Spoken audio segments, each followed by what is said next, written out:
Okay, welcome to the show, everybody. I have to click the right button, and I did. Hi, good evening. I am Ethan, the Progressive Liberal, and tonight I'm presenting to you another of my special episodes, Requiem for the GDC. And tonight's guest is Chris Maute, and he will be with us in just a moment. In the meantime, I want to give you a couple of channel updates before we get started. Number one, Thursday night, I'll be having a panel of guests on who are all experts in the medical field in different aspects for a 2 hour stream where all of you can ask them questions about COVID, about infectious diseases more generally. So that will begin Thursday night, 8 p.m. Eastern, right here on the ProLib channel. And I'm going to endeavor to take every single question that I can and give it over to them. That is my plan. We'll see how it goes, but I think 2 hours should be able to get through everybody's questions. Friday on Twitch at 3 p.m. is the first episode of my new series, Content Curation, where I will be speaking to different creators in the community about the creative process. So it's very, very different than anything that's here on the channel. It's kind of a behind the scenes type of thing with different creators. You know, it'll probably be somewhat about their content, but it's more about content creation, more generally about being a creator, being a creative in this space or many or possibly other spaces. I'll be speaking with them, and then next Friday, transgender. I will be speaking with Callan and Shay for content curation, and I've got a couple other people on the docket as well. And then next week, I'm going to try to have the next episode of Trek It. And Trek It is where we bring somebody in from the community and we just talk about Star Trek. And the first one was with Nick Suter. It was a lot of fun. And next week, I'm going to try to do the next episode of Trek It. So that's everything that's coming up on the channel. And I want to thank you guys for being here. We are going to get over now to Mr. Maute. So let me bring Mr. Maute in here if I can get the buttons to work. Hi, Mr. Maute. How are you this evening? I think you are muted, sir.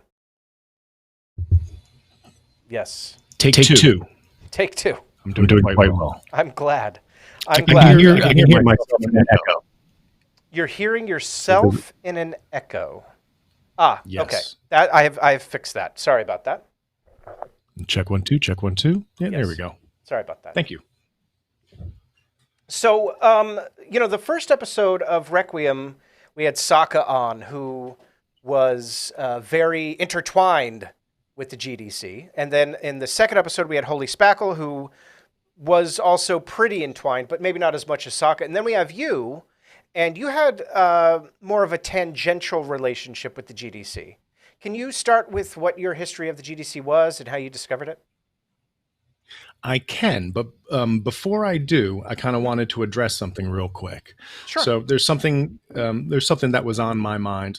So between the last Requiem for the GDC and this one, you made an announcement about a new partnership you have with Kyle.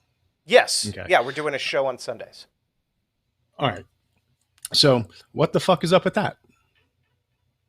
And that's not a rhetorical question. Sure. Well, it seems like, all right. So the Requiem series was kind of you admitting, or not admitting, you kind of hinting at the fact that you're going to be doing less drama-oriented content, which I think is great because I think that your political content is fantastic. That's absolutely worth investing in.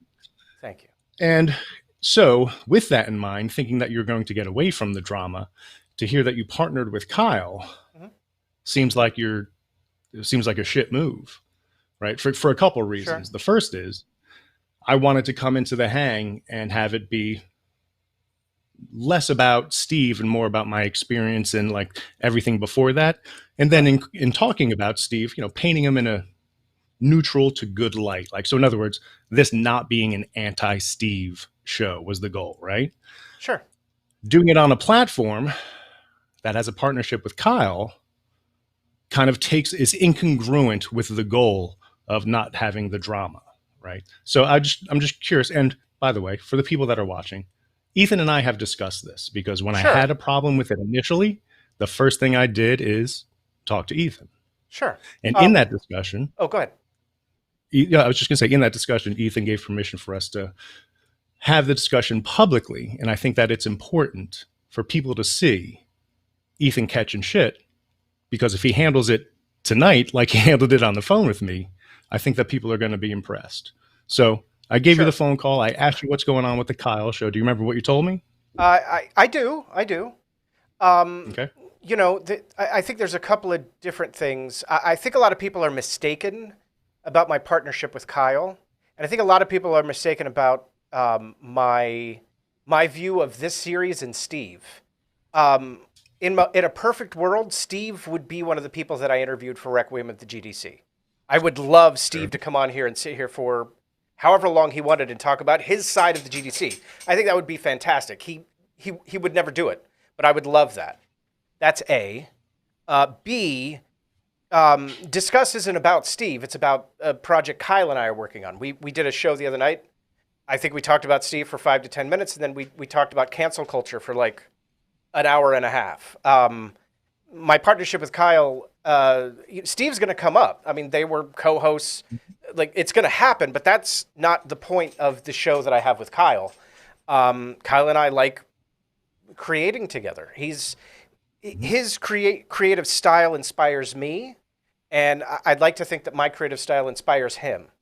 And so it's a natural partnership that would have happened, hopefully, absent of Steve. Whether Steve was a figure in the community or was not, I still think that Kyle and I would want to partner up together and create content together, because we just have fun doing so, and we work together really, really well. Also, you know, it's a bit like the road to Damascus, isn't it? Because in what way? Well, I'm traveling to Damascus, and I've got my trusty steed right here. He's right here. Franklin's on the floor next to me eating his bone. And as I travel to Damascus, somebody says, well, why did you give him a pig thigh bone? You should have given him a beef rib bone, right? And so I give him a beef rib bone. And then I'm walking, and somebody says, well, you should give him a beef rib bone. You should give him a nylon toy. And so I give him a nylon toy. And then somebody else says, oh, we shouldn't give him a nylon toy. You should have given him a Kong ball. So, like, I can't please everybody. It's completely and utterly impossible for me to please everybody and do content that everybody's going to like all the time. Fair enough. It's the old adage. This is an old thing in comedy and the performing arts, where people say, well, why aren't you creating the content that I want you to create? And it's like, exactly. Well, I have to create the content that I'm inspired to create, because that's the content that I'm going to create the best. And right now, that content is a series I'm doing with Kyle, where we're working to talk about lots of different topics and interview a lot of people. It's if the next 19 episodes of Discuss happen and Kyle and I never mention Steve once, that would be fine with me. My hope is that when I finish with the Requiem of the GDC, I never mention Steve McRae on this channel again. That's not going to happen.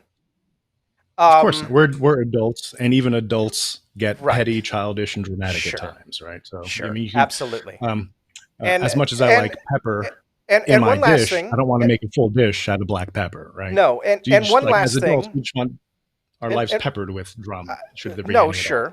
sure.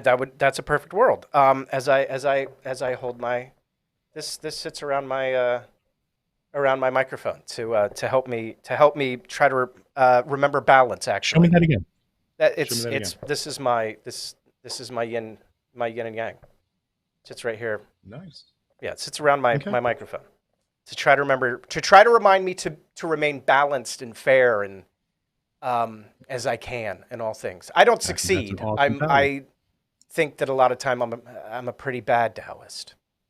Well, and one last thing. it's a practice, right? Go ahead. It's a path you And by the walk. way, It's not a before you get to the destination last you thing. reach. Sure. Before you get to the last thing, Sure. you're giving a much better answer right now than you did even in the conversation that we had on the phone. So sure. Finish up this last bit, because I have just a couple more things, and then I'll start talking about the legend of the GDC. I understand. And I had some time to think about it. And The goal. finally, you know, um, the response from the community to my channel is still something that astonishes me every day. The fact that this channel has members, that there are people that pay money to get a little picture next to their name in chat, and then I get that money every month. Like that, it kind of shocks me that that's going on, It's awesome. um, and I'm really really thankful for it. Uh, you know, my hope is that someday let me tell you something that I want to tell you this on the phone and I forgot. Very Okay. early on in my content creation life, we were over on Mixer. We were playing a video game, and I didn't play very well in the video game. And my name in the video game was Pro Lib Show, which was the title of the show on the channel at the time. And somebody in the on our team saw that, and we lost, and I was the healer, so obviously it was my fault. And they called me a soy boy cuck libtard. And I promised everyone at that point that if I ever got to 10,000 subscribers on my YouTube channel, I would get that tattooed right here on my arm. And that promise still stands. And I did it at the time because I never thought it would happen. At the time, I think it was at 300 subscribers or something. I was like, yeah, when I get to 10,000 subscribers, I'll get the tattoo. I think maybe it might now. I've changed my mind. I don't know when. I don't think it's going to happen tomorrow or anything. Hmm. But I do think I'm going to end up with that tattoo someday. And when I do, I'm going to wear it very, very proudly. And I genuinely believe that the only way that I can get to 10,000 subscribers is if I create the content that I'm inspired to create, not the content that everyone wants me to create. And that's fair enough. So when I brought those concerns to you, it's because you're relatively new to me and I'm relatively new to you. And I wanted to know what your intent was, right? Sure. Because it looked so incongruent that you're claiming I'm gonna be laying low on the drama, or at least I'm going to be letting up on that, on the gas pedal on the drama, and then boom, partnership with Kyle, right? And so the answer that you just gave, like I said, is way better and more articulate and sophisticated than the one you gave over the phone, which I expected you to think about this. So that satisfied my curiosity about like what your intent was, right? Now that we've gotten that over with, there's just two more things I want to bring to your attention. Right? Sure. And one is um, even if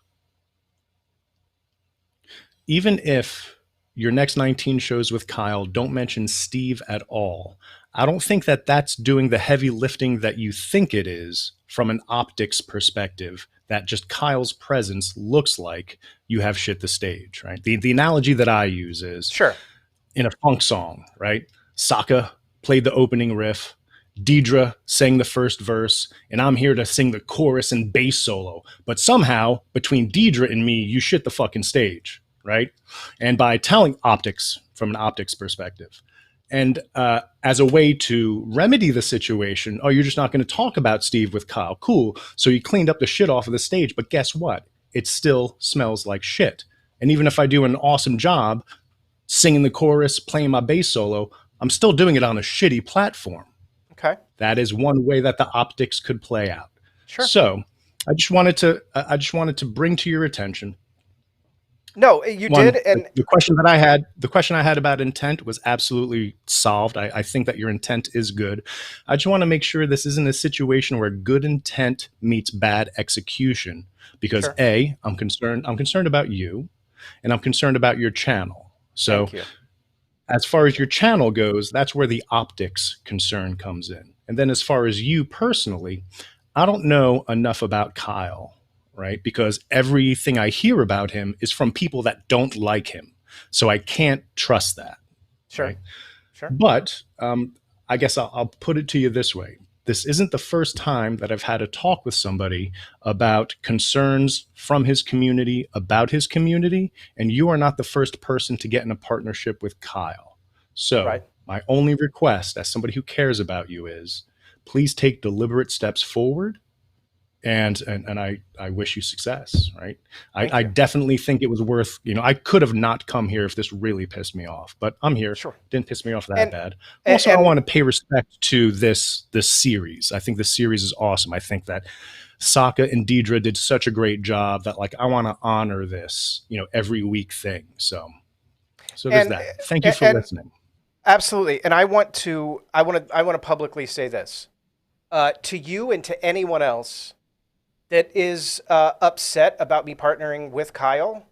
I am genuinely and truly sorry. I am. It was not my intention to piss anybody off. We had a good rapport. I interviewed him a couple of times and it went really well. And people were like, why don't you guys do more shows together? And we said, okay, we'll do some more shows together. And it's not a ton of people, but there are some people, and I respect your opinion. I genuinely, truly do. And other people whose opinion that I respect that said, I don't think this is a good idea. And they had their reasons. If they want to talk about it publicly, they can, but I'm not naming any names. And I respect those opinions. I truly do. And I think that, listen, here's another thing. Kyle and I signed a partnership agreement and an intellectual property agreement about Discuss. We have it signed. Both of our signatures are on it. Everything is spelled out, how everyone makes money and who owns the art. He owns the art forever, by the way. He could write me a letter right now, and I have a time limit as to when I would have to take all of those shows down off the channel. He has full retainer on all of the art for Discuss, all of the music, all of the graphics, everything. It spells out how he gets paid. It spells out all of that stuff was signed before we did an episode. So, and for all we know, I mean, again, I don't want to trust the things that I hear because I know Sure. that I'm hearing them from biased sources. And I'm going to be taking a break from the intertubes for a little while, except Thursday. Thursday, I'm doing a show with Nick on In Time. But after cool. my summer semester that I teach starts on Monday, and that's an intensive 4-week thing, so I won't be online. My hope is when I come back in about 6 weeks, that your show is not only thriving, but just fucking kicking ass. I mean, that's the goal. Well, I appreciate that. And I want to say something else before we get started. I am genuinely happy that you are here, that part of the conversation that we'll have tonight will paint Steve in a positive light, because I think that that is a welcome difference of perspective. And I think that this series would be incomplete without someone that would bring up some positives about Steve. So I'm genuinely thankful that you agreed to come on and that you're providing this unique perspective. No doubt. So, and I just want to, before we get started, just kudos to you for listening, right? For taking my phone calls, because there were more than one of them. There were. Meeting me where I'm at and adulting through this. That was really that's really appreciated. And so for the people that are fans of ProLib, I think that you're making a great choice, and I think that he just demonstrated why. So all of that said, let's get on with the show. Let's get on with the show. So are we starting with the video, or do you have a statement first? First, I would like, for anybody who has ever watched my show, you will hopefully recognize this.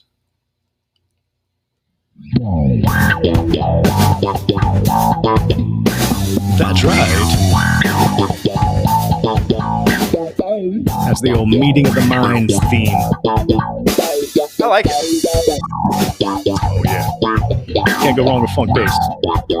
And a halftime drum funk.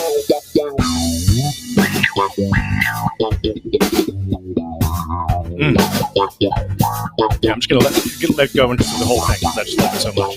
I like it. By the way, it's me playing bass. That's why I love it. Right, sure. Yeah, I mean, gotta have standards. And that's that. Welcome to Meeting of the Minds. My name is Christopher Maute, and oh no, let's see. Old habits die hard. That's okay. So that was the theme music for the show that I had called Meeting of the Minds. But there's a little bit of history before we even get there. So let me tell a little story, and then I'd like for you to play that video. Okay. So have it ready because this little bit's not going to take much. So My the beginnings of my entry into critical thinking, so to speak, I would have to say started when I was a student, a psychology student at Rutgers Camden. I was taking a course called Intelligence, which was about intelligence and intelligence testing and its horrible history. Now, I'm a bit older than you and maybe some of the people in your audience. The semester that I took that course was the semester that The Bell Curve was published. Now, my teacher wrote the book, literally, it was one of the textbooks on the Pioneer Fund and Wyclef Draper, who who funded essentially the research in the bell curve. For those of you not familiar with the bell curve, is a controversial book that preyed upon racial differences in IQ as a way to break down social policies like Head Start, right? And also funded by the Pioneer Fund and Wyclef Draper and all these cats that are super racist white supremacists. So that kind of cut my teeth on like, holy shit, even within science, there are scientists that suck. So you even need a more stringent criteria of determining what's science and what's not, right? So that kind of whet my appetite. So then fast forward a few years and I'm in graduate school for music therapy. Now, in Philadelphia, there was a school, Hahnemann University. Now it's part of Drexel. And I went to graduate school there for music therapy, which is a branch of creative arts therapy, which is a branch of clinical psychology, right? As compared to experimental psychology, which is what I currently do. In music therapy, there is this weird pseudoscientific claim called the Mozart effect. I don't know if you're familiar with that. It's the idea that playing Mozart to your child, or playing Mozart not only to your child, but to any human being listening to Mozart for 2 or 3 minutes, they will improve their spatial temporal intelligence scores, right? It ended up just being a preference thing. And then, of course, Baby Mozart comes out, Mozart on In Mind, like all these Mozart effect gets trademarked. And then eventually these people get sued because the research doesn't back it up. So then fast forward a little bit more, and I'm at my current job. And my current job is I work at a place called the Monell Chemical Senses Center, where we study, as the name denotes, the chemical senses, smell, taste, and irritation. And we get into nutrition and flavor and stuff. And I manage a lab that studies the psychology of the sense of smell. Now, the pseudoscience in that realm is the world of aromatherapy, right? Many people have claims about aromatherapy. That's one of the best parts of the job that I have is any dinner party I go to, if there's people I don't know and I tell them what I do, everyone has a story about smell, whether it's good or bad smells. But a lot of them revolve around this aromatherapy claim. And of course, my position on that is there is no such thing as a hard aromatherapy claim, which is like there's something pharmaceutical happening by smelling these things, because if that was the case, it would be a pharmaceutical. I think that it's associative learning, right? So if you were to take a bath with lavender for your whole life, the smell of lavender would relax you, right? It's all that kind of associative learning, but not to get too deep into it. All right, so that's the background. Now, how do I get online with all that bullshit? Kent Hovind, when I discovered him and that bizarro evidentialist apologetic, it hurt me. It hurt my heart as a scientist, because the whole evidentialist apologetics is about how science proves them right?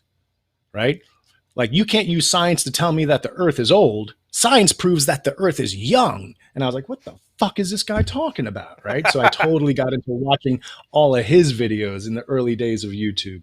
Right. Well, watching his videos, I kind of, the algorithm wasn't as savvy as it is now, but it kind of led me to these podcasts called Point of Inquiry. And if nobody's familiar with that, Point of Inquiry is the podcast for the think tank, the secular humanist think tank, Center for Inquiry. And so I started listening to Point of Inquiry. Well, Point of Inquiry started having these commercials like, yeah, and if you want to get a master's degree in education in science in the public, we're partnering up with SUNY Buffalo, I was like, what? So I applied for graduate school and a master's in education in science and the public. And so let's see, where does that leave me? Bam, bam, bam, bam. Yes. So then I eventually get my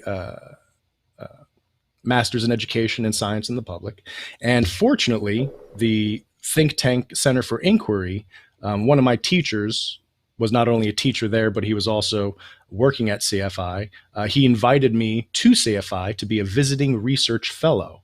So for 3 weeks, I got to talk about complementary and alternative medicines. That's what I wrote my thesis on. So I was like the guy teaching the complementary and alternative medicine courses, essentially the critique of them, right? The skepticism of complementary and alternative medicines, why you should be skeptical of them. All right. So fast forward a few more years. And because the SUNY Buffalo course was all online, everything was like chat room. And I was like, fuck, man, I'd be so much better at this if I could just talk to somebody, right? And I was also in at that time, I was on Facebook. And I was also on Facebook debate forums. And I think that's where I first met JD Kane, was on Facebook, in one of those debate creation versus evolution debate forums on Facebook. And I was like, man, it would be so much better if I can just talk to these people. And I remember offering, like, dude, can we video chat this? I did it so many times. I had one dude be like, fucking stop asking me to video chat. Okay. You're freaking me out. So needless to say, I was frustrated at the text only way of communicating, because I think that I just do better non-text. Sure. So then what happened after that? Oh, so then I come across the New Covenant group, and I gave a clip to you. The clip that you're about to play is the clip that kind of put the New Covenant group on the map online. And it's because they have a guest, and his name is Cy Ten Bruggencate. And he has an apologetic that's different from evidentialists. It's presuppositional. And I think this is the first time that this group of people hear it, and they're a little frustrated, and they call him out on it, and he ends up leaving the stage. So just go ahead and play this clip. I'll mute myself. Sure. Okay, yeah, let me, there we go. All right, just make sure we were good. Oh, wait, I need to turn on the sound, or they won't be able to hear it. Here we go. Cy. Well, let's get back to my question. What is your ultimate authority? I really asking. No, I'm asking Dr. Jones. Okay. I can't say that I have an ultimate authority. Well, what is your final arbiter as to what is true in Scripture? I can answer it. Well, I'd like to ask Dr. Jones, because he's making a lot of knowledge claims about Scripture. Well, I'd like to know what his ultimate standard is. Just a minute. Well, one of the things that I would avoid, first of all, is the idea of calling it Scripture. That's fine. What is your ultimate authority? I think that has an extreme bias. Number one, I would simply say I can't honestly say that we have enough indexical and deictic elements within the read itself to say X, Y, and Z about most of it. And so when you claim that it is your authority, I would ask you to provide me with the indexicality and deictic elements that are necessary to have a meaningful understanding of it. Please provide that for me. Is it true that that's necessary? It's true that it's necessary if you are to understand X, Y, or Z about any linguistic mindset, because without linguistic and non-linguistic elements, you can go nowhere and you can make no claim, whether it be knowledge X, Y, or Z. And so you're trying to pontificate an issue of knowledge without having knowledge of how this actually works. That makes absolutely no sense. And so I'm asking for indexicality. I'm asking for deictic elements of the text, and I'm simply all ears here. Please provide me with them. Well, you've made a truth claim, and you said that you have no ultimate standard. So when you say that it's true that this is required, I'd like to know what is the standard by which you call anything true. Well, see, I think you're dancing. I think you're playing a shell realize that, game. but I think it's clear you're for the people that are avoiding. watching it. Well, if you're trying to move these people emotionally, you're doing a wonderful I'm not job. trying to move them emotionally. I'm simply asking you questions that you can't answer. You can't give me. I don't understand your question. Well, that's what I'm saying. This Can is I what try to Dave restate is the questions in a different, attempting to say. in more layman's English? You could, but you've already said you could be wrong about everything you claim to know. So Again, no, I'm let's only not- asking you these questions, let's not Si, play so that game. I'm That's not- concerned. You're not with asking me? what Okay, that's you fine. guys- I'm sorry. We've got to stop with this cheap trick of you could be wrong. It's old, and we need to move on. You're disrespecting Okay, other hosts. thanks for your time. Okay, thank you. Get off the stage. Have a good day. Well, okay. So that that go ahead. fiery little exchange. Yeah. So that was Cy Ten Bruggencate, the person who was who left the stage, and the Kenny Rogers looking dude is Dr. Michael Jones, and the gentleman with the white beard, Santa Claus looking dude, that came in every once in a while was Bob Graves. So they're all part of a network called the New Covenant Group. Okay. And they're an interesting group of theists that that's led by Dr. Jones. I don't know how to explain it exactly. They're not hardcore Christians in a fundamental sense, and in fact, they make fun of fundamentalism. So, since I found that video clip, I ended up going to their channel, and they used to have hangouts every Wednesday night called the Cult of Honesty. That was an open hang. Like anybody, like they would literally put the link in the comment section. Anyone who wanted to come in could come in up to the capacity and just talk about religion. Well, that was exactly what I had wanted ever since the chat rooms, you know, in grad school and the Facebook creation and evolution page. I was like, fucking, these people talk to each other about the things that I like to talk about. I was like, fuck yeah. So I went in on one Wednesday night. I was clumsy as shit. It was the first time I was talking about this topic because nobody around me wants to talk about this shit. Like none of my friends. So like I was just so happy to talk about it. I made a complete ass of myself.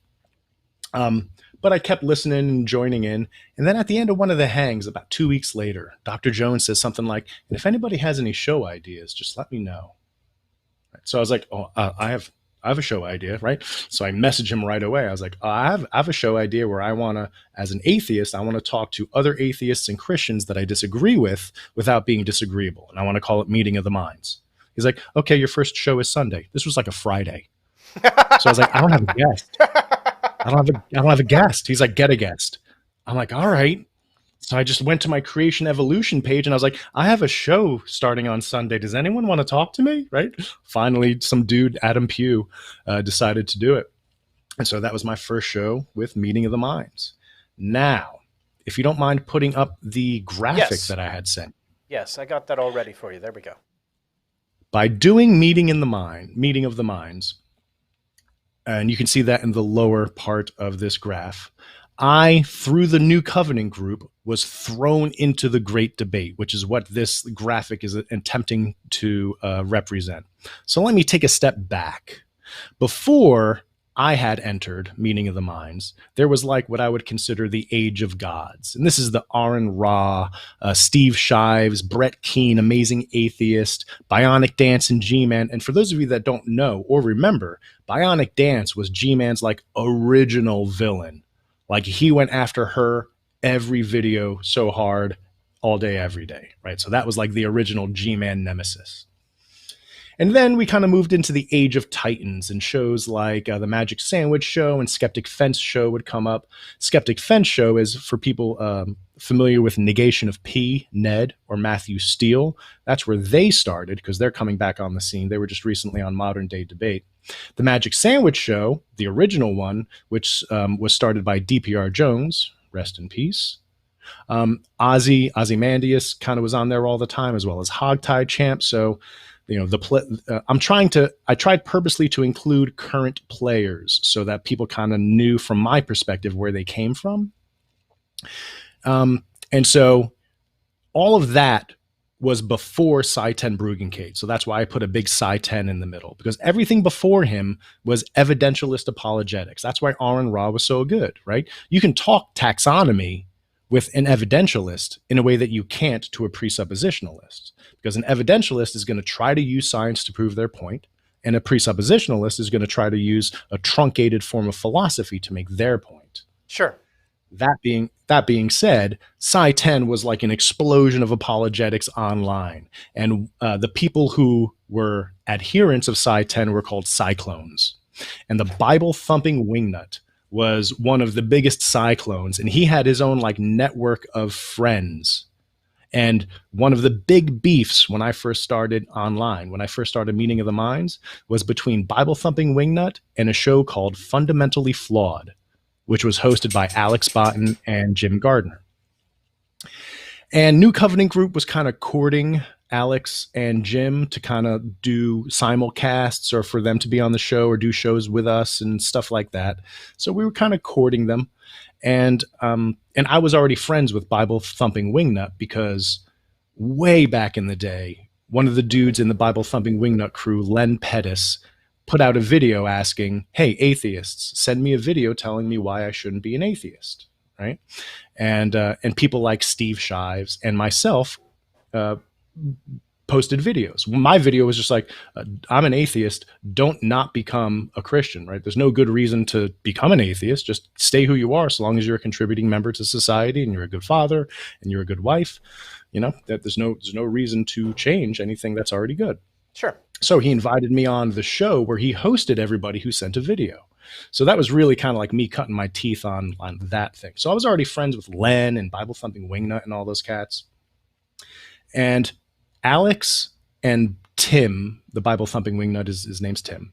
Alex and Tim had a real beef such that they would just make videos about each other, right? And then Alex wanted to debate Tim, and Tim kind of kept ghosting him and holding him off until finally he said yes.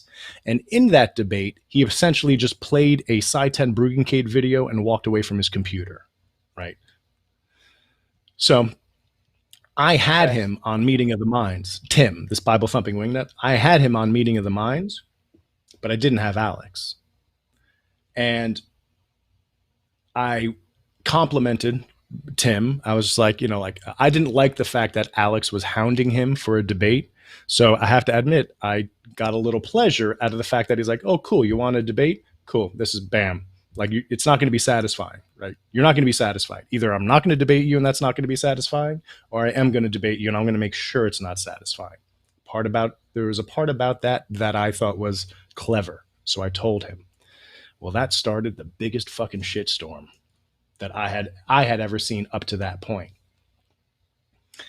What made it worse was John Shook, who was my professor from SUNY Buffalo. He was the guy who was at the Center for Inquiry. He was my connection at Center for Inquiry.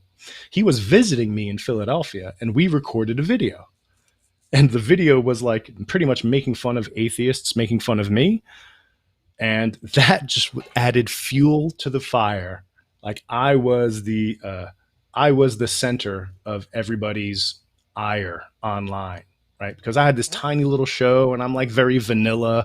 I'm kind of atheist, not really atheist. I'm not an activist. I'm not disagreeing with people. I'm not trying to own them or pwn them. And I'm just like, man, atheists are all fucking little bitches. Like they're all kind of upset about nothing. Like, you know what I mean? Like I had somebody on my show and everyone's complaining like I did something horrible. So I'm, making that video complaining about atheists and then posting it. What the fuck do I expect? Right. Atheists are just like, raw. Lose their fucking minds. The silver lining to this story is Alex Botten and I are very, very good friends right now, to the point where we will text each other about once or twice a month, check up on each other, have conversations every once in a while. So there's a silver lining to the, I did him wrong. I did him dirty. I apologize to him. So that was really my introduction into things. So as soon as that whole thing happened, I got introduced to Fiona. Fiona was originally from the Fundamentally Flawed crew. Laura's also from that crew. And then there started being hangs by a woman named Nadia. And from those hangs, we got Sokka and Holy Spackle. Right. JD Kane had Talkin' Shit Tuesday, which was like the weekly shit session, right? Bullshit session about what happened during that week. Sure. Sokka Count also had Deeper Than Dogma, one of my favorite shows. And then Sam and Fabio are on the scene. I just don't remember where they came in, so I just kind of randomly put them there, and Drag is there as well. So these are all the players that I think are still in the mix, and I just kind of wanted to give almost like a family tree. Like, this is where I remember meeting them the first time, from being in Nadia Hangouts. That's where I met Holy. That's where I met Sokka. From doing Talkin' Shit Tuesday, that's where I met JD and everyone who came into Talkin' Shit Tuesday, which was the Fundamentally Flawed. It was all very incestuous. Everybody was on everyone else's show, and they were all panel discussions. So that was the heyday of the great debate community. Now, during that time, I eventually left the New Covenant group and kept doing Meeting of the Minds just on my own channel instead of through their channel. And then eventually I stopped doing that as well because I just had enough. But the best part of having the show Meeting of the Minds was that I got to meet a shit ton of super interesting people. Not the least of which I was introduced to my current wife, Shanna, whose last name at the time was Rocky. So Shanna Rocky was this fucking rock star deist online, absolutely beautiful, philosophically savvy, quick-witted, Just awesome. So Ozzy sent me a message saying that I should interview her. So I reached out to her, interviewed her. We ended up just kind of shooting the shit like in a friendly way on Google Plus. It kind of organically grew into something more, and she's now my wife. That's amazing. That's a great story. And we've been married for 3 years, living together for 4 so far. And we live out here in Lancaster. She's originally from Ohio. I work in Philly. Lancaster was like the meeting place. Right. Now, in case people didn't notice, Steve is not on here, and that is not a slight to him. I think that people who were involved in that version of the GDC will have a better and more accurate story to tell than I would. But a lot of the people from this little graphic were in the original GDC, or were in the newer version. Some of the cats that were in the original GDC were also in Steve's. So I think that they would be better representatives to determine what exactly happened, because I had kind of dipped out of the scene by then. Not that I didn't know Steve. So Steve and I had interacted a bunch of times. I mean, he even, I think when he first got his microphone, because it was a Phantom mic, he messaged me. He's like, how does this work? Right. So I tried to walk him through setting up his Phantom mic. And also he'd come into my hangs. I'd go into his hangs. We'd both be on the same hang. There was a time when we got along just fine. Fine. So that is pretty much where I leave it. Okay. Where that dotted line of the end of G+, for me, that's really where the Great Debate community ended. But I do understand that, like Steve extended it, and he still has the GDC website, and he still brands with the GDC. That was a point of contention. I thought that many people thought that was weird. And so I guess now we'll enter into like the my perception of what happened when Steve attempted to make the GDC part. Yes, or I'm happy to answer questions. Well, I have a specific question that I think will lead you into that. So in the very first video I did examining the GDC, where I showed the brass tacks document and everything, I showed a clip from a hangout that you and Steve had around the time the brass tacks document was first presented to the public, or to the GDC, the wider GDC. Can you talk a little bit about how that hangout came to be? What was the genesis of that, and that sort of and the hangout itself, what you learned in that discussion? Sure. Yeah. So the first thing that I want to say, here's how I want to frame things. I do think that Steve was very overwhelmed with the responsibilities that he had, trying to pull together this community, right? It's hard enough herding atheists, right? It's like herding cats, because we're independent. We're not going to be part of any tribe, right? It's like, It's already a difficult enough task. But I think that he was in over his head because people were doing things for him. He was setting up his own website. He was a busy guy doing things that I don't think he was trained to do. So he was overwhelmed. And when you're overwhelmed, the last thing you need is a fucking Maute buzzing in your ear about all the things you're doing wrong, right? So I'll admit that some of my interactions with Steve were quite petty and bitchy, and just not a good look. Like, I could have left Steve alone a little bit more, knowing how overwhelmed he was, because that's how it seemed. Sure. That being said, because he was overwhelmed, I think that he was making bad decisions. But since I wasn't in the community, it didn't bother me. Now, other people that are friends of mine were in the community, and they would frequently be like, like the brass tacks document. Like, I wasn't even in the community, like in the larger GDC community, and Drag, who created it, just sent it to, he included me in the people it was circulated to. And what I wrote was mostly dismissive, because I don't remember the timing of brass tacks and the Let's Talk, but for some reason, and I'm happy to be wrong about this, it was late 2017. I think the brass tacks, it was late 2017. Okay, I think the brass tacks was after the Let's Chat, because I was so discouraged with the results of the Let's Chat with Steve that, like, what I wrote in the brass tacks was just very dismissive, like, good luck, guys. Like, I'm sure I wrote something very disparaging, and I don't remember what it was, but that's exactly how I felt at the time, right? Drag was also the person that contacted me to do the Let's Chat, because there were people that had concerns about the community and the choices that were being made that were having a hard time finding an audience with Steve. So the original idea was to have me moderate people talking to Steve to make sure that, Steve didn't get piled on, and also to make sure he was heard, and to make sure that the other people were heard. Sure. And then that somehow changed. And I don't know whether it was because whether I changed it, Steve changed it. It changed to just being a one-to-one with Steve and I. So the goal of the conversation was to just present to him, not unsimilarly to the way that I presented to you, concerns. These are concerns in the community, right? What do you say to people who say this, right? I try to couch things in very softball language so that he can knock it out of the park, right? Because when somebody asks you, what do you say when people say blah, blah, blah, fill in the blank, something negative? Like, to me, that is just an invitation to slam dunk a response. Like, I can totally understand where they're coming from. I'm going to work harder on doing that in the future, but I am really concerned about these things. Like, it seemed like I was throwing so many softball pitches at him, and he just whiffed every single one from my perspective. And so I was very frustrated, right? Because I think Drag asked me, because at the time I had a reputation for being a bridge builder. Like, my show was about good faith conversation, charitability, like just not getting too into the drama.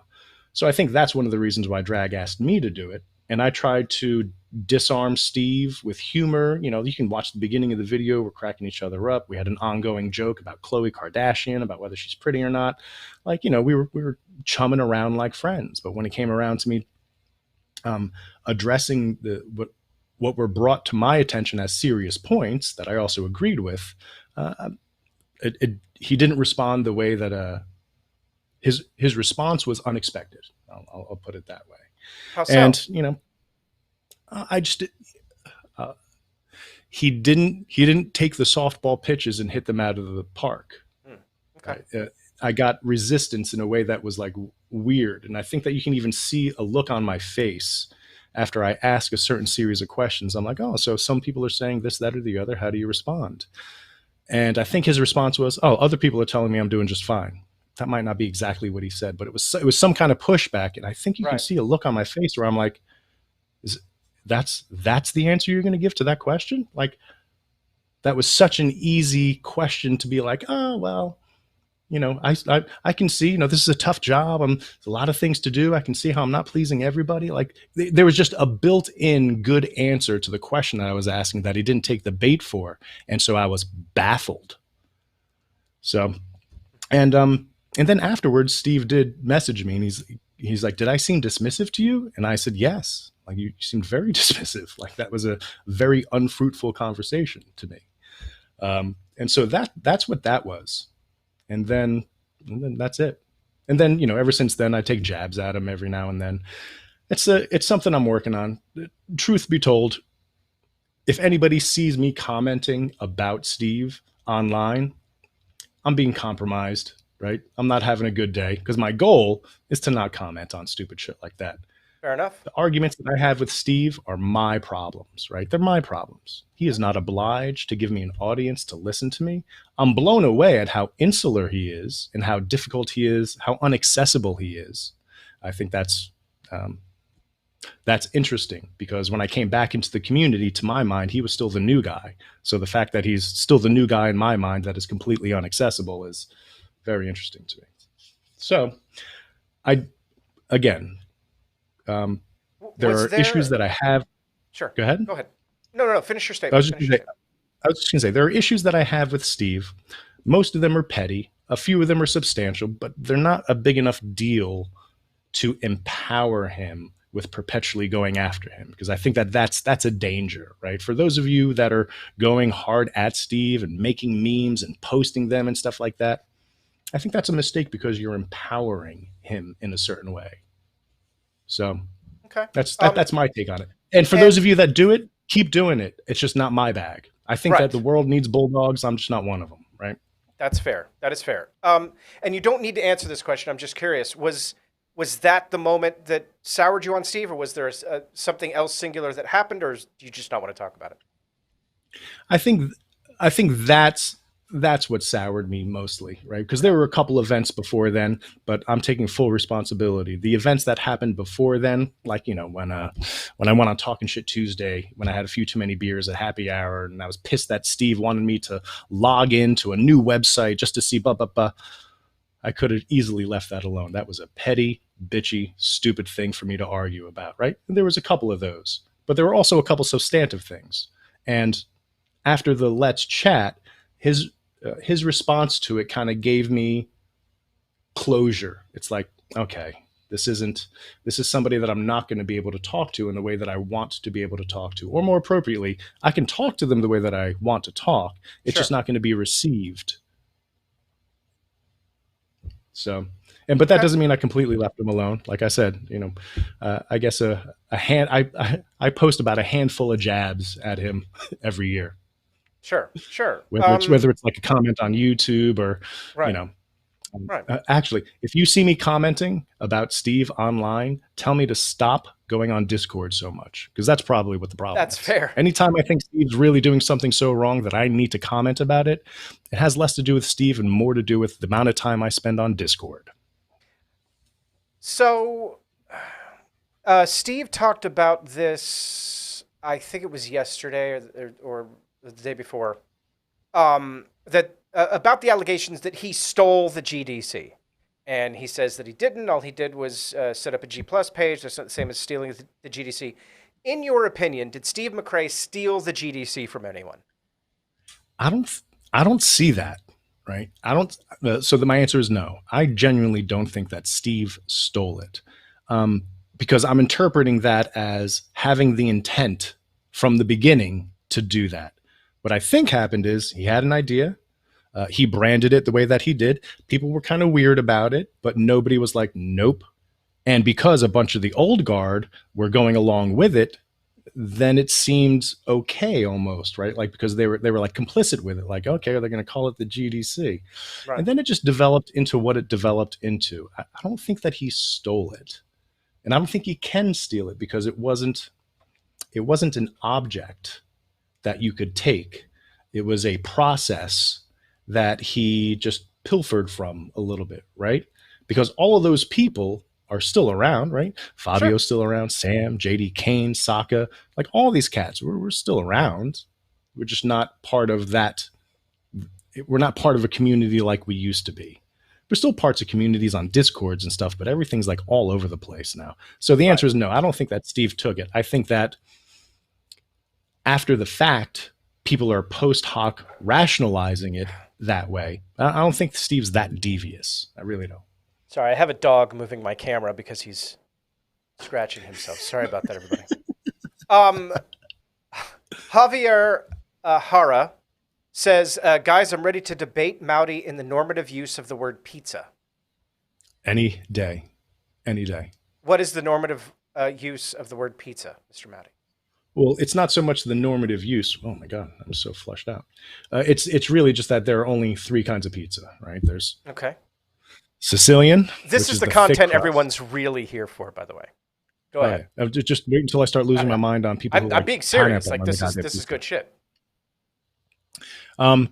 So what was I saying? Oh, so there's Sicilian, and there's Neapolitan red and Neapolitan white, right? There are only certain appropriate proteins and vegetables that can go on a pizza. On a good day, I will allow deep dish as a 4th category. Oh, okay. But those are the only 3 kinds. And my real hang up is just when people call a flatbread a pizza. Hey man, if you're gonna put barbecue chicken and cheddar cheese on it, fucking just call it a flatbread. I'll eat it all day. Even if you call it a pizza, I'll eat it all day. I'll just scream at you that I'm pissed that you're calling it a pizza. Tony Designs asks, is a calzone a pizza or a sandwich?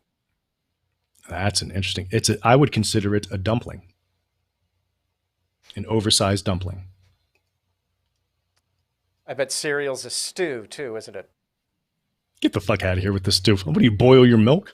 All right, so What we're going to do is for about 15, 20 minutes, we're just going to take questions from the live chat. So if you have questions for Mr. Maute, or myself, I guess, feel free to post them. We do have a super chat from Becky Goodhair for $1.99. Thank you, Becky. Becky says, tell Maute that pineapple is the only true pizza. No. That's a full sentence. That's it? No. Oh, okay. Okay. All right. Pocus Focus says, pineapple is great on pizza, but only with certain other ingredients. I have to disagree. Pineapple on pizza, I think, is disgusting. I cannot stand pineapple on pizza. Yeah. I mean, if it's 2 o'clock in the morning and I'm super hungry after a night of drinking, having fun, yeah, I'd eat it. I'm not going to deny that I would eat all of these products that are called pizza. I would just shame the person that gave it to me and labeled it pizza. That's all. The Sinister Porpoise asks, why does everyone outside of Pennsylvania think pot pie has crust, Chris? Pot pie. Oh, that's a good question. That's a very good question. I don't know. A proper pot pie. Well, it depends on how much time and dedication you put into it, right? This is true. Because if you're making a proper pot pie, it's really just a topping of that pie crust. But some people really like getting into the details and, making that crust. So more power to them. I like crust. I'm a crust guy. So Tyler Durden asks, I've noticed most of the people claiming that Steve stole the great debate community weren't even there during the G+ days. What's up with that? Say that one more time.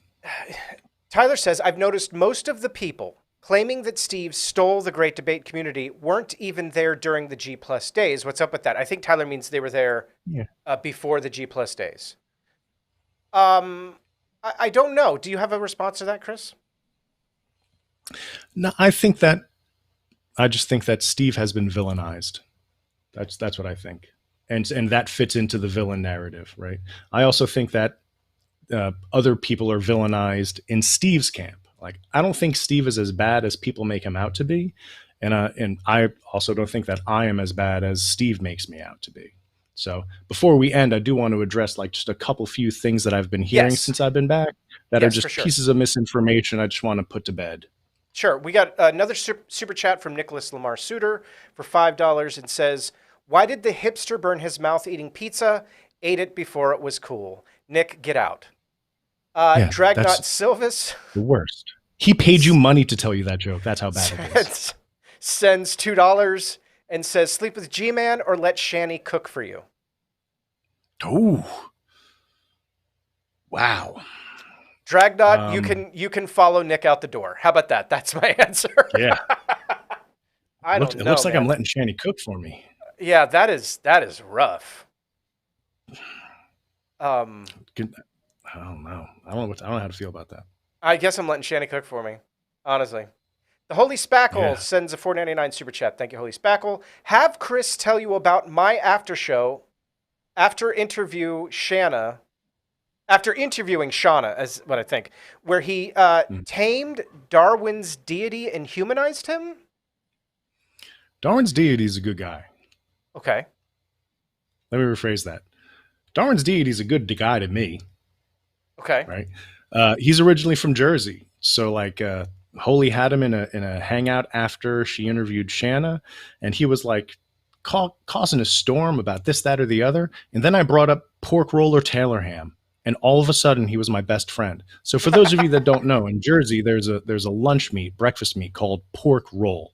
It used to be called Taylor ham or Taylor's ham, but they couldn't call it Taylor ham anymore because it didn't have enough pork product in it. So that's why it's called pork roll. Now, if you're an old school Jersey Dago, it's Taylor ham, right? Everything's Taylor. It's a Taylor ham and egg and cheese sandwich. But for everyone outside of Jersey who has even heard of it, they just call it pork roll. So Dawkins deity and I absolutely bonded on that. The last time I talked to Darwin's deity, he jumped in a hangout and started screaming at me jokingly. He's like, the Taylor ham argument. If you think that Taylor ham is delicious, you must believe in God. And I was just like, you got it. All right, there must be a God because Taylor ham is delicious. Okay, I find that to be a fair statement. Okay, Sokka Count, hi Sokka, says, I mentioned this when I was on, but it feels like all communities that engaged in theological discussion everything has turned way more political since 2016. Mr. Maute, do you feel the same way? Political? Yes. Yeah, well, I mean, let's not look over the fact that there was a movement in atheism towards like a social justice warrior. Like there was the whole A plus movement, and the plus represented LGBTQ, from what I understand, and that was a huge debacle. And also, after Seitan Bruggenkate's argument got fucking just slammed, it came to the internet to die. There were no more dragons to slay. So people in the atheist community started taking on more political topics. Sure. And so I think that even now, I think that because of that, because we've gotten away from the theological talk and gotten to the political stuff, when we do the theological talk anymore, it has this feeling of politics. And I don't mean politics like Republican, Democrat. I mean, and I think that's what Sokka's talking about, like the politics of the community. Fair enough. Right. Like people used to just show up in each other's hangout. It was just like it was just one of those things. Sure. People blocked each other. That was the case as well, but it never got in the way of like people that you disagree with showing up in hangs that you're at. So the two of you can have at it. Just adult through it, or not adult through it and let the adults watch. Tyler Durden clarifies, I met most of the people saying Steve stole the GDC didn't come along until after G Plus went away. Okay, Tyler, thank you for the clarification. Do you have any response to that, Mr. Maute? I think that has to do with the villainization of Steve, right? It fits the villain narrative that he stole the GDC. I don't think that's the case. I'd like to give him more credit than that. And originally, when I said it, I had the Messenger Reveals on. Do you know who the Messenger Reveals is? Are you familiar? Correct me if I'm wrong, but didn't he say he had a cure for PTSD? That's correct. And he was on, and he and I were debating rape apologetics, and I jokingly said, did Steve McRae steal the GDC from Nate and Drag because they were black? Because I was teasing him. Well, I wasn't teasing him. I was needling him about the fact that he holds some very bigoted stances about like how non-binary people don't exist and some other stuff. I don't want to get into. You can go back and watch that whole interview. It's from like January or something, if you want to. But I made a joke, and then people contacted me afterwards. They're like, that's not what happened. I was like, whoa, I know that's not what happened. I was just shitting on Messenger and trying to get Messenger to admit that he's a bigot. So that was the genesis. And then people sent me stuff after that interview, and that's how I ended up with the brass tacks document, actually, which I then had that stream, and now what did I write? Do you remember? Do you remember what I wrote? Off the top of my head, I don't. I probably still have a copy of it somewhere, but I haven't looked through it since February or something at this point, which is, as we sit here 5 months ago. So let's use that as a quick segue. Sure. So speaking of the brass tacks document, one of the things, so unfortunately, I kind of have to go off of things that I heard are being said about me in an attempt to neutralize the misinformation. So the danger in that is I might be trying to neutralize things that aren't being said, but I can only go off of what I can go off of. If anybody is curious about my role in any of this happy horseshit, or if they think that I, for instance, plotted to usurp Steve or wrote the brass tacks documents, like there are legitimate reasons not to like me. I am a smarmy, condescending dago, right? So please don't like me. Don't like me. I'm an asshole. I can certainly be an asshole.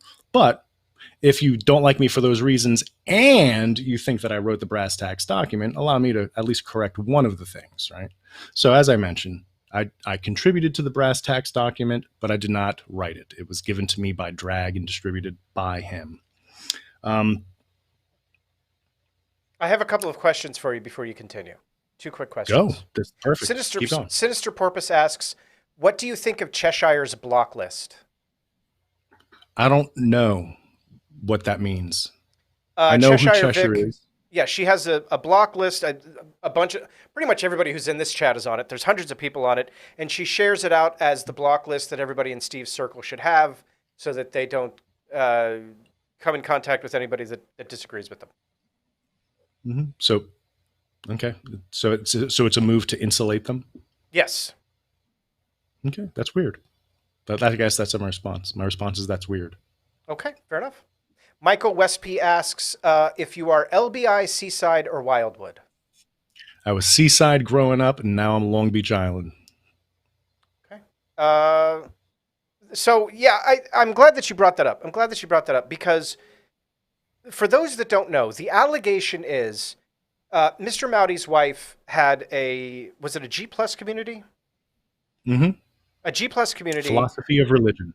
Right. Philosophy of religion that had, 250,000 members, right? Yes. At its peak. And the allegation is that Mr. Maute or Mr. Maute's wife, or the two of them together, were attempting to get all of the people from Steve's great debate community over into their community, which doesn't make any sense because Steve's community only had like 1,000 people in it, and most of them, you could belong to both. Like it wasn't a zero-sum game. Mm-hmm. Now, so here are the facts when it comes to that claim. Steve had the GDC and Shanna had philosophy of religion. That is the end of the facts. Right. Any connection between those two doesn't exist as far as I know. Now, I would like to be gracious. As I mentioned, this was a time when Steve was very overwhelmed with things, and a lot of people were offering help that he didn't want.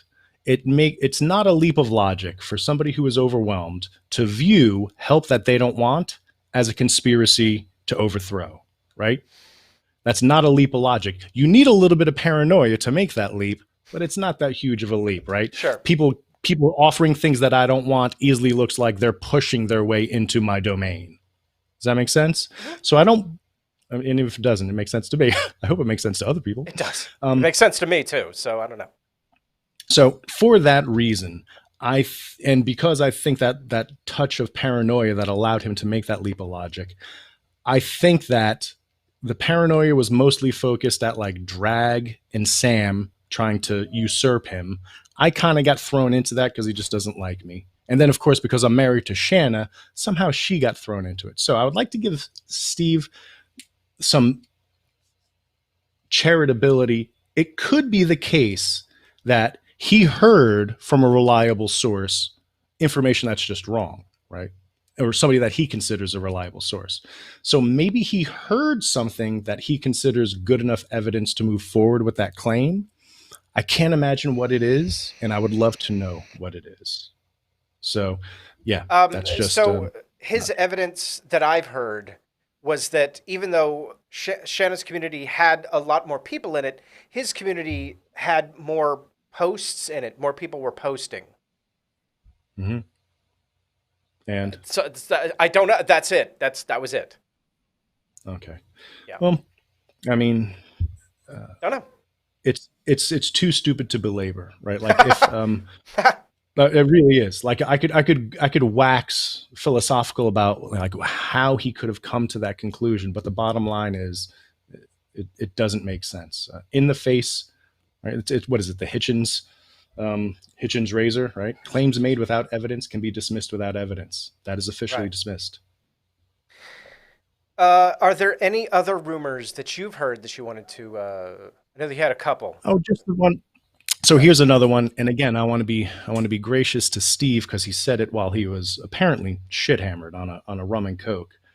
But he said that Drag asked me to talk to him to hand over the GDC to Drag, and that was a fact, right? Sokka just posted this video, and the Geek Room just mirrored it. It's not a fact. It's that to me is another demonstration of paranoia.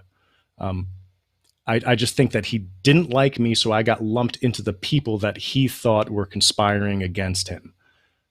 If he has evidence that it is a fact that Drag talked to me for the purpose of handing over the GDC to Drag, I would like to see that evidence. Again, without evidence, it is just a claim that is baseless, so I'm dismissing it.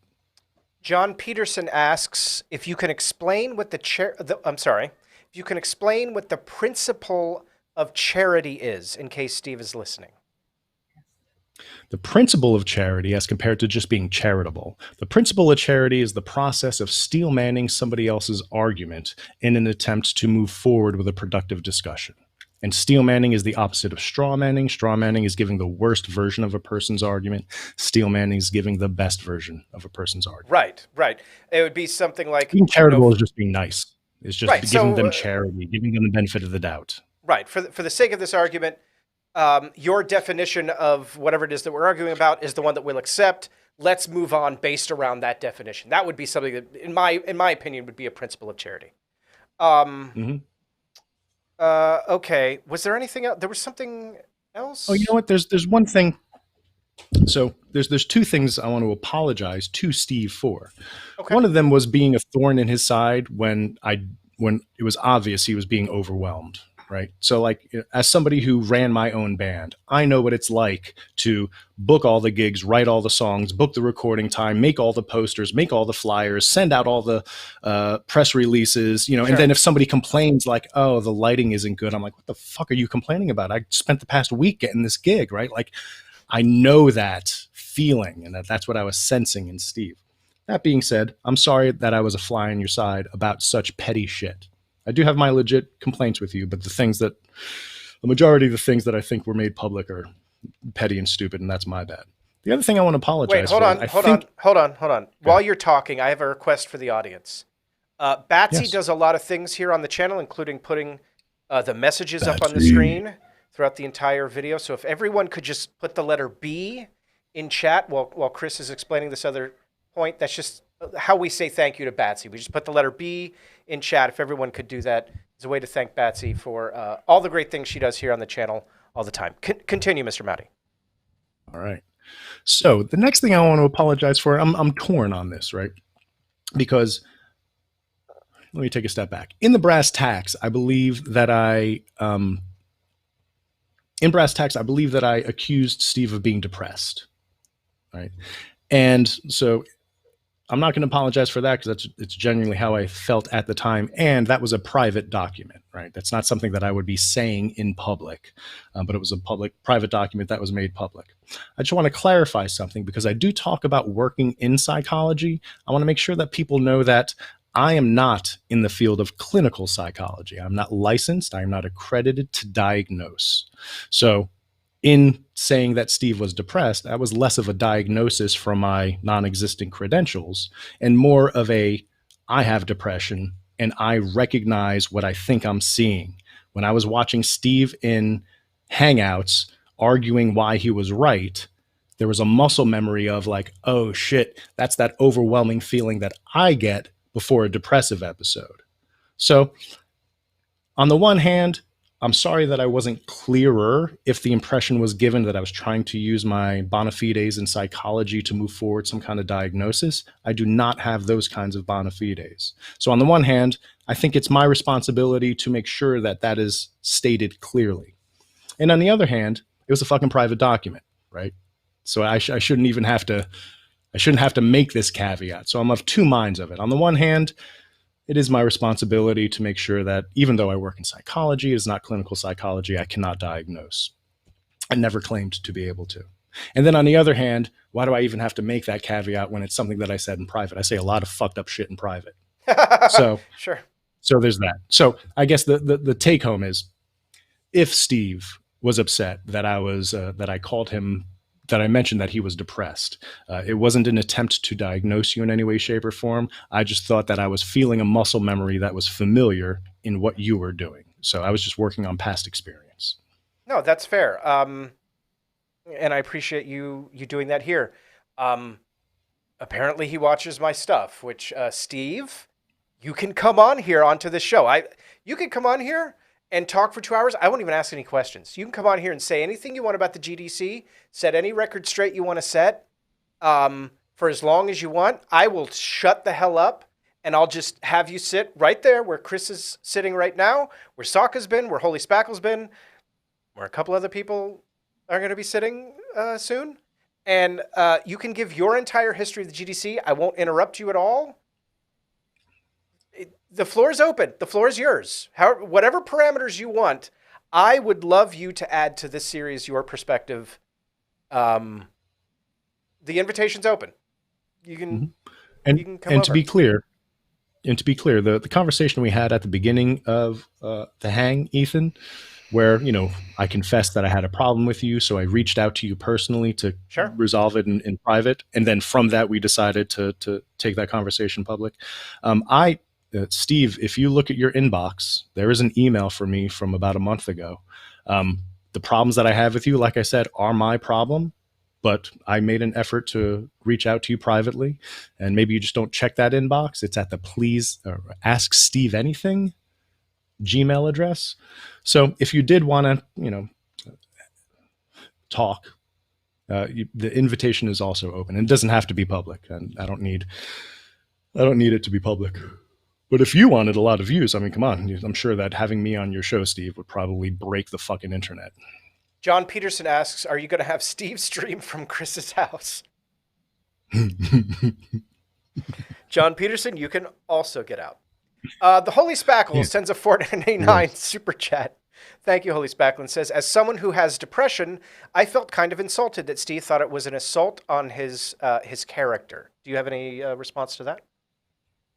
No, because that means I would have to. Sure. I would have to figure out Steve's motives, and I don't. Right. No, that's fair. That's fair.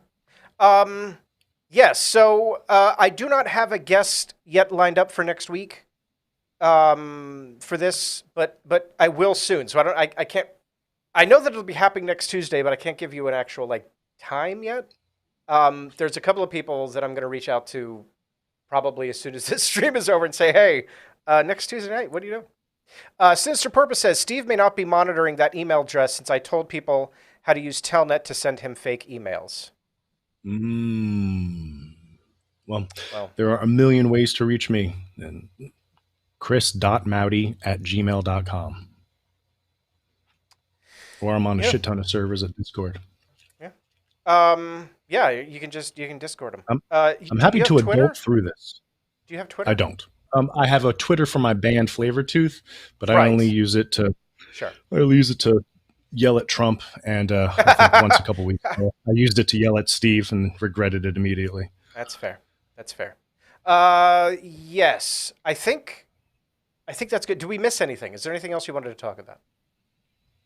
I think that covers everything that I wanted to cover. I want to genuinely thank you because you don't. Pleasure's mine. You take breaks from the internet and then you come back for a little bit. And during this comeback tour of yours, I've gotten to talk to you twice, and that's pretty amazing. And I appreciate it. And both of the conversations I think have been productive and constructive, and I appreciate you. Thank you very much. The pleasure has been mine, and as I mentioned, in our private conversations, I very much want nothing but success for you. And you being able to take constructive criticism, hopefully you will take those deliberate steps forward. It sounds like you're doing the right thing. Though I do need to admit, the one thing that sold me, when I asked you what the whole Kyle thing was, so I can get a feel for your intent. When you started talking about how much you enjoy talking to him, that was the moment where I was like, that's when it was like, man, if I push this any further, I'm going to sound like somebody who wants you to change your show the way that I want it, which is the exact opposite of what fucking people want to hear. So as soon as you were like, I really love talking to him and our conversations are awesome, that's the moment when I was like, sure, all right, this is going to be a little bit more of an uphill battle for me if I want to pursue, you actually changing your thing.